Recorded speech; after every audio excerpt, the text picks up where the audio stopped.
하나님의 말씀 전도서 4장 9절부터 12절 말씀입니다.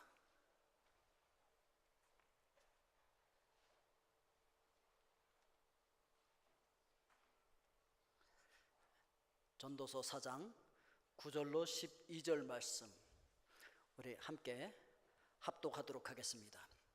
두 사람이 한 사람보다 나음은 그들이 수고함으로 좋은 상을 얻을 것입니다. 혹시 그들이 넘어지면 하나가 그 동물을 붙들어 일으키려니와 홀로 있어 넘어지고 붙들어 일으킬 자가 없는 자에게는 화가 있으리라. 또 두 사람이 함께 누우면 따뜻하거니와 한 사람이면 어찌 따뜻하랴. 한 사람이면 패하겠거니와 두 사람이면 맞설 수 있나니 세겹줄은 쉽게 끊어지지 아니하느니라. 아멘. 우리 기도합니다. 은혜로우신 아버지 하나님, 존귀하신 하나님의 말씀을 저희들 함께 합독하였습니다. 말씀과 함께 성령께서 각 심령 속에 직접 렘마의 음성을 들려주시옵소서. 예수님 이름으로 기도하옵나이다. 아멘.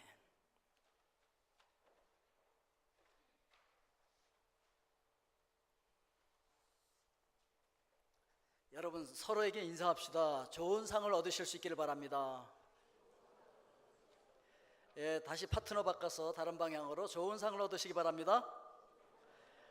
예, 오늘 좋은 상을 얻기 위한 비결이라고 하는 제목으로 말씀을 나누기를 원하는데, 그러기 위해서는 우리가 미래지향적인 삶을 살아야 돼요. 당장 지금 이렇게 해갖고서는 이 좋은 상을 얻을 수 없어요. 미래를 바라보면서 살아가야 좋은 상을 얻을 수 있는데, 첫째, 비전, 즉 목적지향적인 삶을 살아야 된다라고 하는 거예요. 그래서 많은 사람들이 나 좋은 상을 얻을 거야, 마지막에 칭찬받을 거야 라고 하는 아주 좋은 비전들을 많이 갖고 있어요. 그죠? 비전을 소유한 사람들은 많지만 그 비전을 이루는 사람들은 또 소수라는 사실 아십니까? 그렇지만 여러분들이 바로 그 비전을 이루는 소수가 될 수 있기를 주의 이름으로 축원드립니다. 사람이 살면서 말이에요, 어떤 그 목적이 없이 살아가는 사람은 방황하는 인생을 살 수밖에 없어요. 왜? 아무리 열심히 뛰어도 어디로 가야 하는지 모르기 때문에, 마치 우주선이 방향이 없다고 한다면 우주의 미아가 될 수밖에 없는 것처럼 우리 비전, 목적이 없는 인생들은요, 방황하는 인생을 살 수밖에 없는데, 이 비전이라고 하는 게 뭐냐면은 내 욕심을 이루기 위한 거는, 이거는 욕망이지 소망도 아니고 비전이 아니에요. 그럼 비전은 뭐냐? 하나님의 영광을 위해서 내가 소유하고 싶고 이루고 싶고 하기를 원하는 그 간절한 열망, 그걸 우리는 비전이라고 얘기하는 거예요. 오늘 여러분 그 하나님을 위해서 또 다른 사람들을 섬기기 위한 그런 비전들을 소유할 수 있기를 주의 이름으로 축원드립니다. 욕망이 아닌 소망, 야심이 아닌 하나님 주시는 비전, 하나님의 영광을 위하여, 그리고 다른 사람들을 섬기기 위한 그런 비전을 소유하고 그것을 위해서 뛰어가야 하는데, 그러기 위해서는 목표를 크게 가지고 있어야 돼요. 뭘 가지고 있어야 된다고요? 목표를 크게 가지고 있어야 되는데, 이 세계적인 리더십 전문가인 미국에서만 1300만 부 이상 팔린 베스트셀러의 저자 존 맥스웰, 여러분 잘 아시죠? 그분이 쓰신 책에 보니까 이 예일대학교 학생들에게 당신들의 비전, 당신들의 꿈을 이루기 위한 그 목표를 한번 적어보십시오. 그랬더니 고작 3%만 적어냈대. 그래서 그 3%의 사람들을 나중에 추적해서 다시 조사를 해보니까 어떤 결과를 얻었냐면, 그 3%의 사람들이 그 목표를 이룬 것이 나머지 97%의 사람들이 목표를 이룬 것보다 훨씬 더 많더라는 거예요. 그러니까 3%를 97%가 못 당해. 그렇게 여러분들이 구체적으로 비전을 세우고 그 비전을 이루기 위해서 그 목표를 세워서 그걸 해나갈 때 엄청난 효과를 거둘 수가 있다는 것이죠. 볼륨 조절 좀 해주세요. 너무 울리고 있습니다 지금. 사실 우리가 하나님의 형상이잖아요. 그럼 우리가 살아가야 할 우리의 샘플은 누구냐면 하나님이에요. 그래서 하나님이 어떻게 하셨지? 보면 내가 어떻게 해야 되겠구나, 이걸 알 수 있는데, 보십시오. 하나님께서 온 우주를 창조하고자 하는 비전을 가지셨어요. 그리고 그 비전을 이루기 위해서 어떻게 하시냐면요, 구체적인 목표를 세워서 이루어 가시는데, 첫 3일 동안은요 틀을 만듭니다. 그리고 나머지 3일 동안은 그 틀에다 채우는 일을 하시고, 그리고 마지막 날에는 그렇게 창조되어진 것들을 다스릴 수 있는 사람을 하나님의 형상대로 만드십니다. 그러니까 얼마나 하나님께서 그 비전을 세우시고 비전을 이루어가서 아주 체계적인 목표를 세우시고 그것을 구체적으로 이루어가는지를 볼 수 있어요. 그럼 우리도 어떻게 되겠습니까? 큰 비전을 가지고 그 비전을 이루기 위해서 그 목표를 향해서 가지고 가는 그 큰 목표, 작은 목표를 정해서 이렇게 그 이루어 가야만 하나님께서 우리에게 주신 비전을 이루어갈 수 있다라고 하는 것입니다. 그렇기 때문에 10년, 5년, 그리고 1년, 그리고 매일 내가 이루어야 할 계획을 세움으로 말미암아 그것을 매일 내가 실천하면서 하나님께서 우리에게 주신 큰 비전을 이루어갈 수가 있다라고 하는 것이죠. 오늘 그렇게 해서 그 좋은 상을 다 얻을 수 있길 바랍니다. 그런데 이렇게 비전을 세우고 그리고 목표를 세워서 내가 10년, 5년, 1년 단위로 이렇게 할 거야. 그래서 계획표를 딱 세워놔도 그것만 세워서는 아무것도 안 돼. 방학 시작하면서 방학 동안에 내가 해야 할 일, 그래서 계획표 멋지게, 그것도 숙제 중에 하나였잖아요. 해 놓으면 뭐 합니까? 안 하면 그만이지. 그래서 세 번째, 대가를 지불해야 된다는 것이죠. 두 사람이 한 사람보다 나으면 그들이 수고함으로 좋은 상을 얻는다. 뭐함으로? 수고해야 좋은 상을 얻는다. 옆 사람에게 얘기해. 수고해야 좋은 상을 얻는답니다. 대가를 지불해야지 수고를 해야 된다는 것이죠. 사실 이렇게 목적을 정하고 목표를 세워서 미래지향적으로 살아가는 사람들은요, 게으를 시간이 없어. 그리고 활기가 있어요. 왜? 목표를 향해서 지금 막 뛰어가니까 방향을 모르고 뛰는 것만큼 맥 빠지는 일이 없잖아요. 근데 분명하게 방향을 정해놓고 뛰어가기 때문에 활기찬 삶을 살아갈 수가 있다라고 하는 것이죠. 그리고 과거의 노예가 되잖아. 과거에 붙들리지 않아요. 과거의 상처를 극복하고 과거의 실패를 정복하는 거예요. 왜? 미래지향적으로 뛰고 있기 때문에. 그래서 미래의 모든 에너지를 집중하고 있기 때문에 충만한 현재를 살아갈 수 있다는 것이죠. 오늘 여러분 충만한 현재를 살아갈 수 있길 주의 이름으로 축원드립니다. 19세기 영국의 그 역사의 거물이었던, 지금 영국의 그 보수당을 만든 사람이에요. 디즈니 레일리. 그 뭐라고 얘기했냐면, 성공하지 못하는 것은 처음부터 끝까지 한 길을 가지 않았기 때문이지 그 길이 험하기 때문이 아니다. 그러니까 우리가 성공하지 못하는 이유고, 아우 내 인생길이 너무 험해, 그래서 나는 성공 못해. 그건 거짓말이라는 거죠. 내가 그것을 꾸준히 그 길로 뛰지 않았기 때문에 성공하지 못한다라고 하는 것을 이야기하고 있는 것입니다. 그래서 여러분, 실수를 두려워하지 마십시오. 오히려 우리가 두려워할 것은 실수할까봐, 실패할까봐 시도조차 못하는 것, 이걸 우리가 두려워해야 한다라고 하는 것을 기억을 하십시오. 그래서 할 수 없는 일 때문에 고민하는 사람들이 많은데, 그 할 수 없는 것 때문에 고민하지 마십시오. 오늘 여러분들이 할 수 있는 일을 하십시오. 그리고 작은 성취를 해도 자기 자신을 격려해 주는 게 필요해요. 내가 나를 격려하고 내가 나를 인정하지 않으면 누가 나를 인정해 줍니까? 내가 나를 격려해야 돼. 나는 오늘 아침 일찍 일어날 거야. 이렇게 계획을 세워서 진짜 아침 일찍 일어나서 오늘 일찍 일어났네? 그걸로 끝내지 마시고, 아우 잘했어, 상돈아 참 잘했어, 이렇게 자기를 격려해 주는 거예요. 자기 이름을 부르면서 한번 격려해 보세요. 아무개야, 너 오늘 주일날 놀러 안 가고 예배 나온 거 참 잘했어. 자기를 격려해.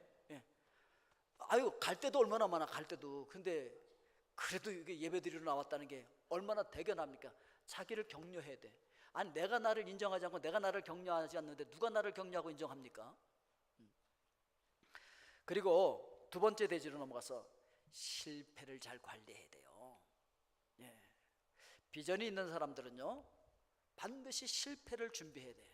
왜냐하면 우리 인생을 살아가면서 실패를 당할 수가 있거든요. 그 실패를 어떻게 우리가 반응해서 넘어갈 것인가, 이걸 잘 준비를 해야 되는데, 첫째, 실패 반응을 잘해야 된다는 거예요.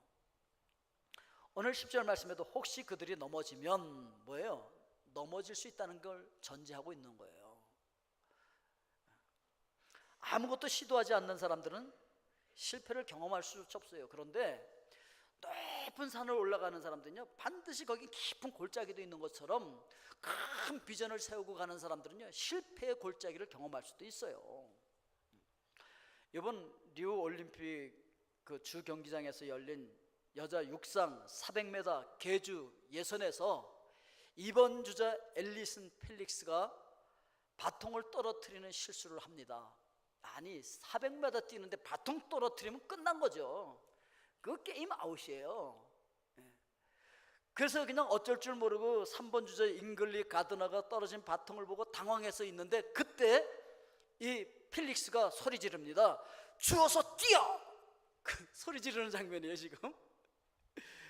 그러니까 엉겹결에 그냥 당황해서 서 있던 이 가드너가 바톤을 줘서 뛰어서 그 다음 주자에게 연결하고, 그래서 열심히 뛰어서 들어와요. 뭐 사람들이 환호하고 했죠. 그런데 강력한 우승 후보였던 이 미국이 항의를 합니다. 사실 바톤 떨어뜨린 이유는 그 옆에 레인에서 경주를 하던 브라질 팀이 방해를 해서 균형을, 그 바톤을 떨어뜨렸다. 그래서 비디오 판독한 결과 그것이 인정이 돼서 재경기를 합니다. 그래서 미국 팀 혼자 한번 뛰어보는 거야. 그랬더니 그 기록이 좋게 나왔어요. 그래서 결승에 진출을 해요. 결승에 진출을 해서 어떻게 된 줄 아십니까? 금메달을 따버렸어요. 그러니까 바톤을 떨어뜨리는 실수를 했을 때, 실패했을 때 여기에 대해서 반응을 어떻게 하느냐. 나중에 알고 보니까 이 펠릭스가 뭘 알고 있었냐면은, 그 미국의 육상 선수의 간판 스타 아니겠습니까? 올림픽에서만 이때까지 금메달을 4개 땄었어요. 세계 선수권 대회에서 금메달 9개나 띄고. 그러니까 경험이 있었던 거예요. 뭘 알고 있었냐면은, 나중에 항의를 하려면은 반드시 완주를 해야만 항의가 되는 거야. 그렇기 때문에 바톤을 줘서 빨리 뛰라고 체근할 수 있었던 것이죠. 그러니까 이때 반응을 어떻게 해야 하는지를 미리 우리가 경험해서 우리가 알고 있지 않았으면, 이걸 배우지 않았으면, 준비가 안 됐었으면 그냥 당황하고 그걸로 끝나는 거예요. 당황하고 끝나면 진짜 끝나는 거예요. 그런데 바톤을 떨어뜨리는 실패를 했을 때 거기에 어떻게 반응을 했느냐에 따라서 비전을 성취하느냐 못하느냐가 결정된다는 것이죠.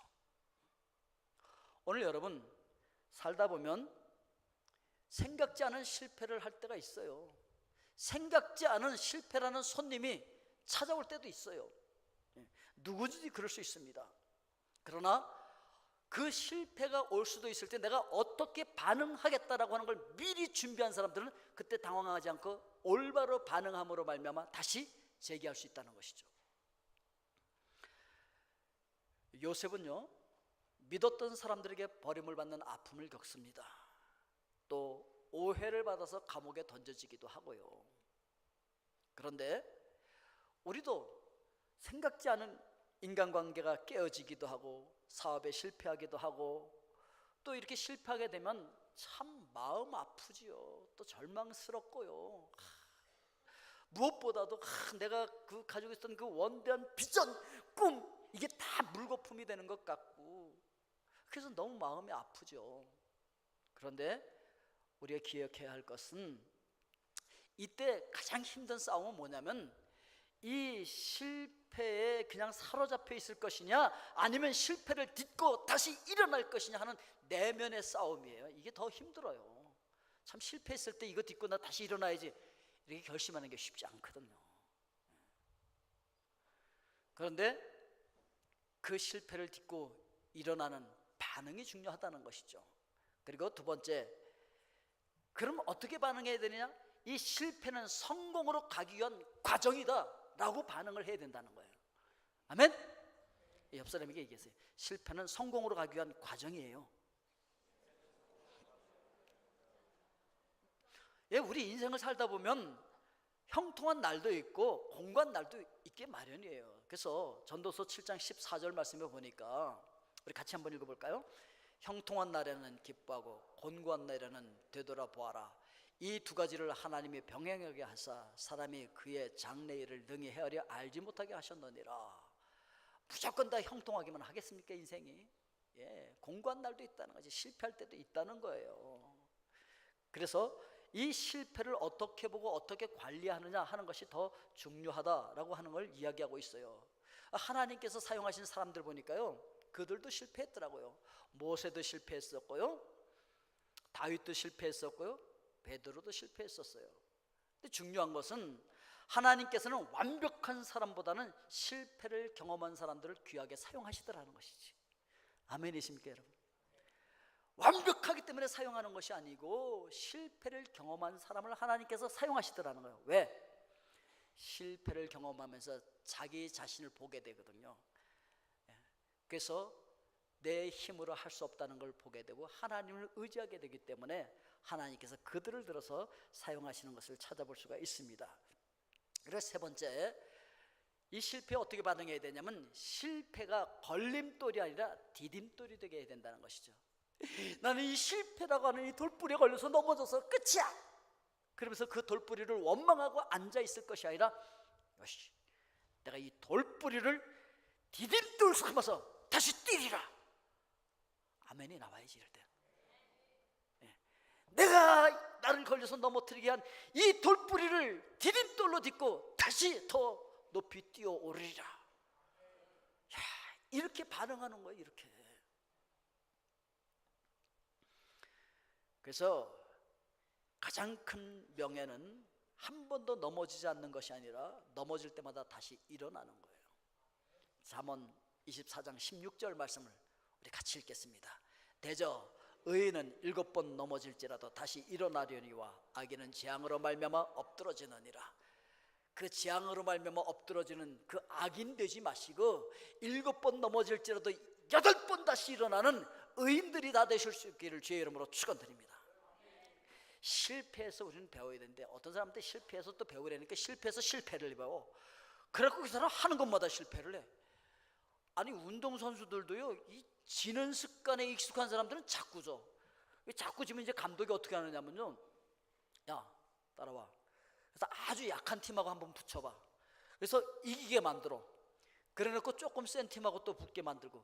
그래서 이기는 습관을 배우게 해서 그 다음에 나가서 승리하는 거예요.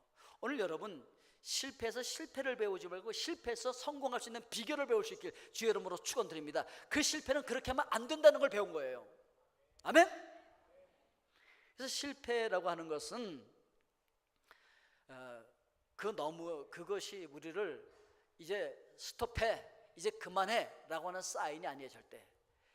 이 실패라고 하는 것은 다시 정비해, 다시 출발해, 다시 새로운 방법으로 새로운 지혜로 보충해서 다시 출발해 라고 하는 사인이라는 것을 우리가 생각을 해야 됩니다. 그럼 내가 어떻게 방향을 수정하고 어떻게 뭐를 보충하고 어떻게 해서 다시 출발하지?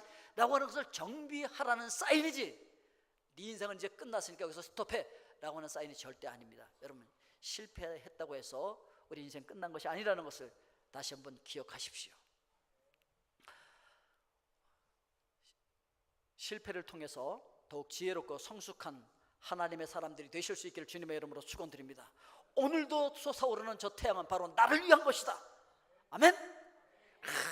그런 그 꿈을 가지고 비전을 가지고 좀 진취성을 가지고 전진할 수 있기를 주의 이름으로 축원드립니다.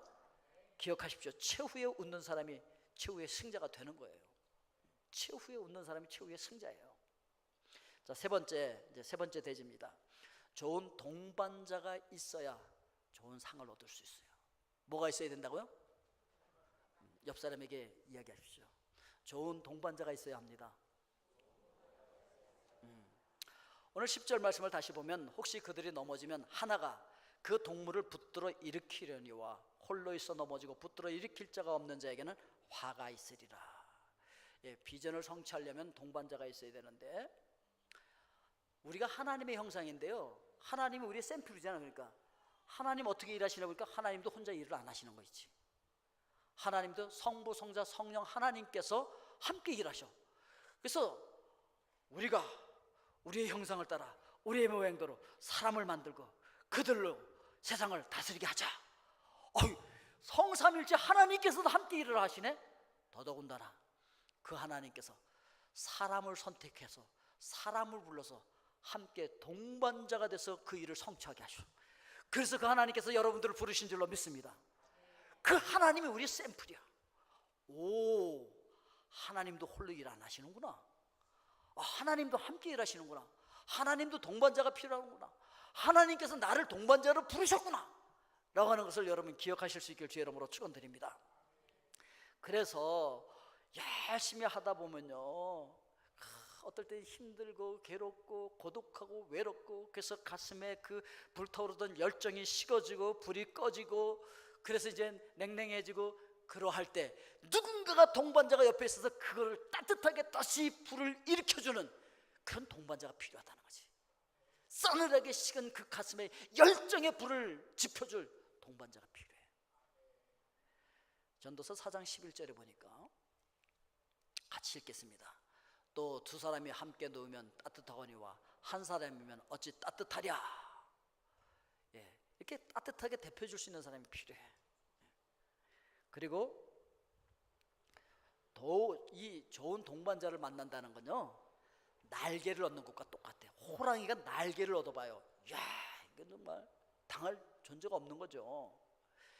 그래서 전도서 4장 12절 말씀 우리 같이 읽겠습니다.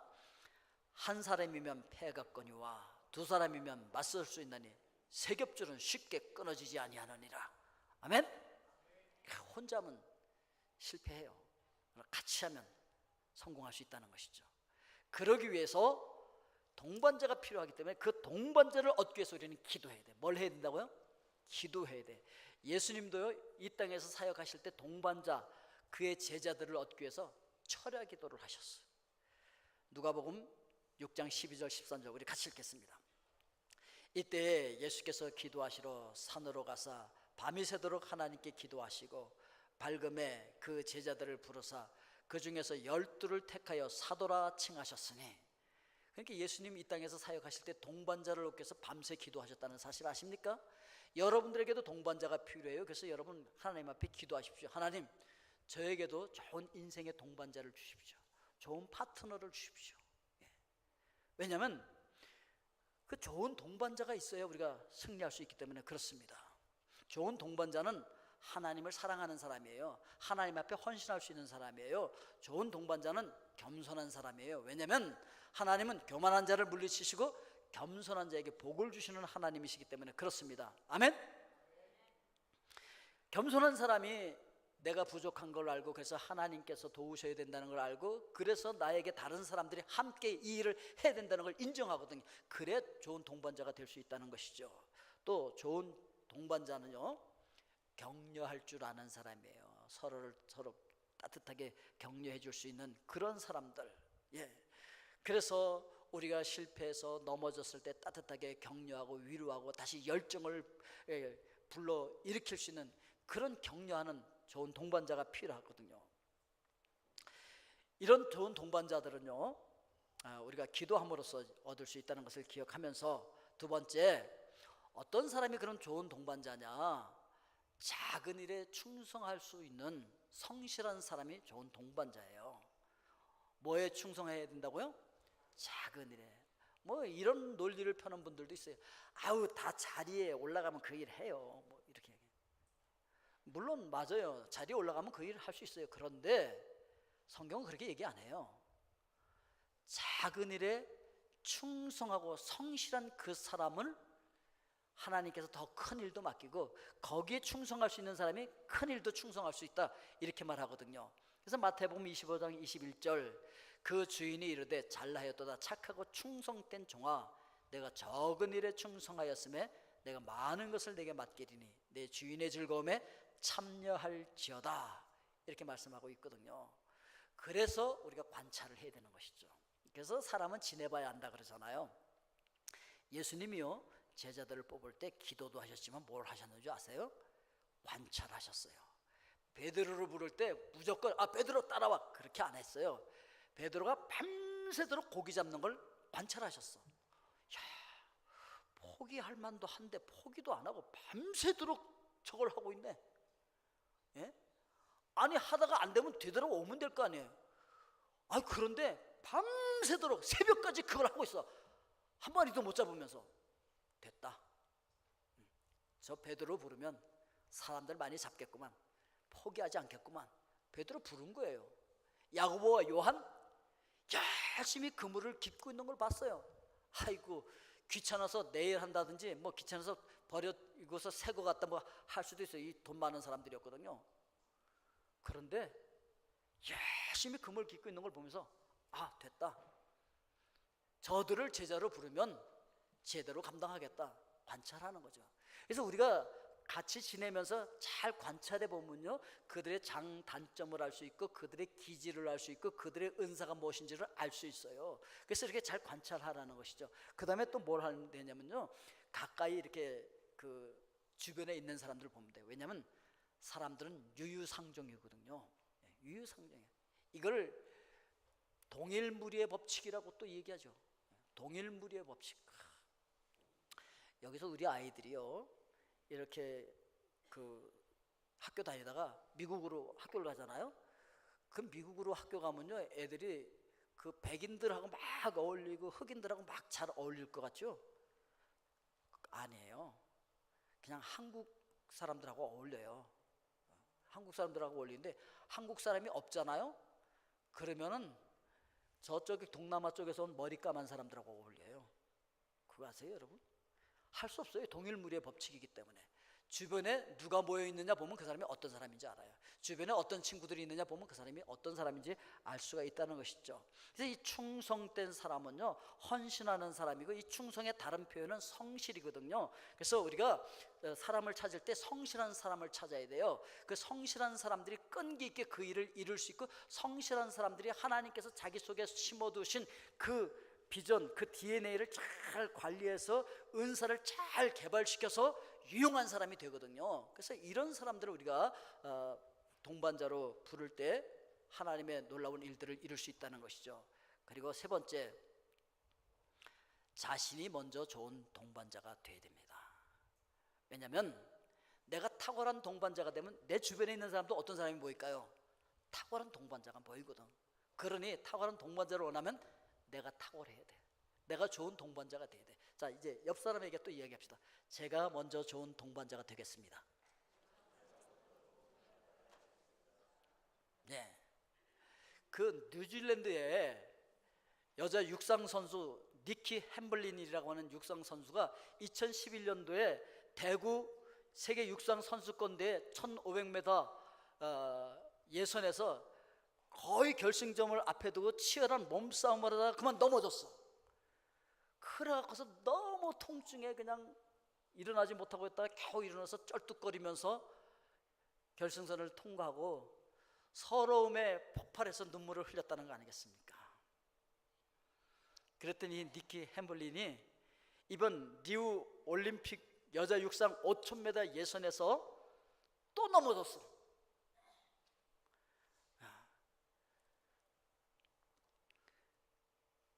경기 막판에 선수들이 그냥 물이 져서 뛰다 그게 엉켜갖고서 그냥 넘어진 거였거든요. 그러니까 지금 4년 동안 땀 흘리면서 기껏 준비해 왔는데 넘어진 거예요. 너무 좌절되죠. 아프기도 하고 고통스럽기도 하고, 좌절된 그 절망감에 말이에요, 쓰러져 갖고 못 일어나는 거야. 그런데 그때 누군가 뒤에서 어깨에 손을 얹고 이렇게 말하는 거야. 일어나. 끝까지 달려야지. 이거 올림픽이잖아. 일어나. 그리고 일으켜주는 거예요.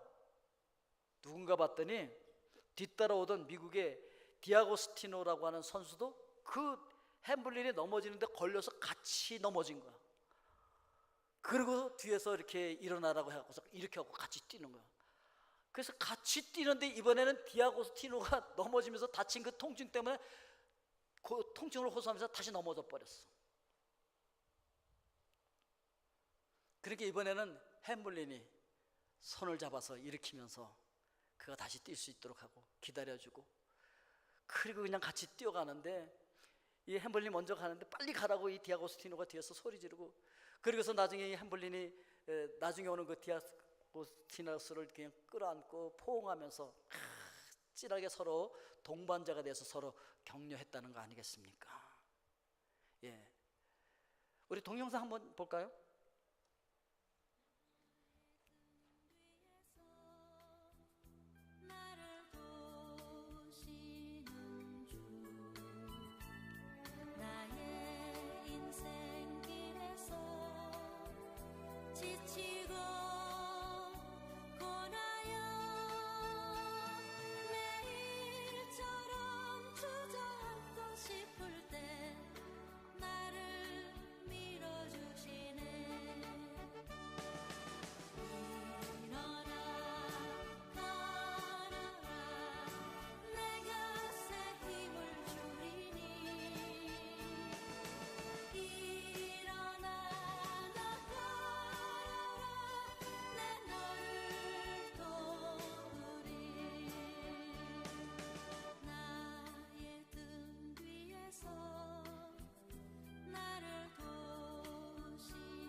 경기 감독관들은 이들이 고의로 넘어진 것이 아니기 때문에 결승에 진출할 수 있는 그 결승 진출권을 허락을 해 주었었죠. 디아고스티노는 인터뷰에서 이렇게 얘기했습니다. 내 행동은 순간 본능적으로 이루어진 것인데 하나님께서 내 마음을 그렇게 이끌었습니다. 이렇게 인터뷰를 했고, 내 행동이 레이스에서 거둘 수 있는 기록보다 더 바람직했다라고 이야기하고, 워싱턴 포스트지는 스타팅 라인에 섰을 때 그들은 서로 이방인이었었다. 하지만 20분이 조금 안 되는 시간이 지난 후 그들은 영원한 관계가 됐다. 이렇게 썼습니다. LA 타임스에서는 디아고스티노와 햄블린이 리우의 진정한 승리자들이다. 이렇게 쓰고 있습니다. 니키 햄블린은 경기 후에 이렇게 인터뷰를 했습니다. 모두가 메달을 원하지만 이기는 것보다 더 소중한 것이 있다. 내 인생이 끝날 때까지 오늘을 절대 잊지 못할 것이다. 그렇죠. 여러분, 내 인생에서 내가 쓰러졌을 때 정말 손 내밀어서 나를 붙들어 줄 수 있고 나를 일으켜 줄 수 있고 나를 격려해 줄 수 있는 그 소중한 동반자가 있다면 이미 승리자인 거예요. 이미 좋은 것을 얻은 거예요. 그런 사람 여러분들은 있습니까? 그런 동반자가 있습니까? 오늘 본문 말씀을 다시 한번 읽어보면 두 사람이 한 사람보다 나음은 그들이 수고함으로 좋은 상을 얻을 것임이라. 혹시 그들이 넘어지면 하나가 그 동물을 붙들어 일으키려니와 홀로 있어 넘어지고 붙들어 일으킬 자가 없는 자에게는 화가 있으리라. 또 두 사람이 함께 누우면 따뜻하거니와 한 사람이면 어찌 따뜻하랴. 한 사람이면 패하겠거니와 두 사람이면 맞설 수 있나니 세 겹줄은 쉽게 끊어지지 아니하느니라. 아멘. 이제 좋은 상을 얻기 위하여서 우리는 미래지향적인 비전의 삶을 살아가야 하는데, 비전지향적으로 우리가 살기 위하여서 목표를 크게 세우고 대가를 지불할 수 있어야 된다는 것이죠. 누구든지 실패할 수 있지만 실패를 잘 관리하고 반응할 때 실패를 성공으로 가기 위한 과정으로 여기고 걸림돌이 아니라 디딤돌이 되게 할 수가 있다는 것이죠. 오늘 여러분 그 실패를 잘 관리하고 디딤돌로 사용할 수 있길 주의 이름으로 축원드립니다. 비전을 함께 성취할 수 있는 동반자를 얻기 위해서 여러분 기도하시고 먼저 여러분 자신이 좋은 동반자가 되어 주십시오. 그리고 무엇보다 하나님을 여러분의 인생의 동반자로 모십시오. 베드로가 예수 그리스도를 동반자로 모신 날 인생이 바뀌어 버렸습니다. 인생이 무엇을 아느냐 하는 것보다 더 중요한 것은 누구를 아느냐 하는 것이 더 중요합니다. 누가 동반자냐 하는 것이 더욱 중요하고 좋은 만남이 최상의 복이라는 사실을 우리는 기억을 해야 합니다. 나를 계획하신 성부 하나님, 나를 피로 값주고 회복시켜 주신 예수 그리스도, 나를 지금도 격려하시며 끝날까지 동반자가 되어주시는 성령 하나님, 우리를 도와주시는 영원한 인생의 동반자 되시는 성삼위일체 하나님 안에서 여러분 좋은 상을 얻는 과테말라 한인교회 성도 여러분들 다 되실 수 있길 주의 이름으로 축원드립니다. 기도하겠습니다. 사랑의 아버지,